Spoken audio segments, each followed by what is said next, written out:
இந்த காம்போ வந்து நாங்க அனுப்புவோமா இல்ல வந்து நாங்களே வச்சுப்போமான்ற ஒரு பயமே வந்துருச்சுங்க.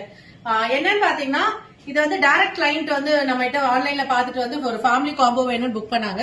சோ ஃபாதருக்கு வந்து இதே மாதிரி லைக் காட்டன் குர்த்தாதான் வேணும்னு சொல்லிட்டு நம்ம மங்களகிரி காட்டன்ல வந்து இதை வந்து கஸ்டமைஸ் பண்ணோம்.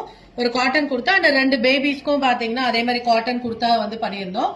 ஆனா வந்து மாம் என்ன சொல்லிட்டாங்கன்னா லைக் அவங்களோட சாரி வந்து இதுல மேட்ச் பண்ணிடலாம் அப்படின்னு சொல்லிட்டு இதை மட்டும் ஆர்டர் கொடுத்துட்டு போயிட்டாங்க. அதுக்கப்புறம் பாத்தீங்கன்னா நானும் வந்து இதுக்கு மேட்ச் பண்ணி சாரி நம்மளோட எல்லா வியூவர்ஸ் கிட்டயுமே ட்ரை பண்ணிட்டோம். கலர் வந்து இந்த ட்ரெஸ்ஸுக்கு இந்த ட்ரெஸ்ஸோட மேட்ச் பண்ணவே முடியல. கிட்டத்தட்ட பாத்தீங்கன்னா ஒரு 10 வியூவர்ஸ்க்கு மேல நான் வந்து கால் பண்ணி செக் பண்ணி கிடைக்கவே இல்லை. அப்புறம் ஃபைனலா பாத்தீங்கன்னா திடீர்னு இந்த சாரி வந்து லான்ச் பண்ணியிருந்தாங்க ஒரு வீவர். உடனே வந்து நீங்க குடுத்துருங்க, இல்லன்னா இந்த காம்போவே வீணா போயிருக்கும். லைக் ஃபேமிலி காம்போவா அவங்க புக் பண்ணிட்டு இந்த சாரி இல்லாம நம்மளால கொடுத்துருக்க முடியாது. அதுக்கப்புறமா இந்த சாரி கிடைச்சி அதுக்கப்புறமா நாங்க வந்து இந்த ஃபேமிலி காம்போ வந்து கம்ப்ளீட் பண்ணோம்.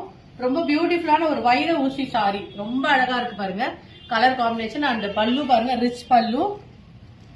அண்ட் பிளவுஸும் பாருங்க, ரொம்ப பிரிட்டியான சாரி, வைர ஊசி சாஃப்ட் சில்க் இது.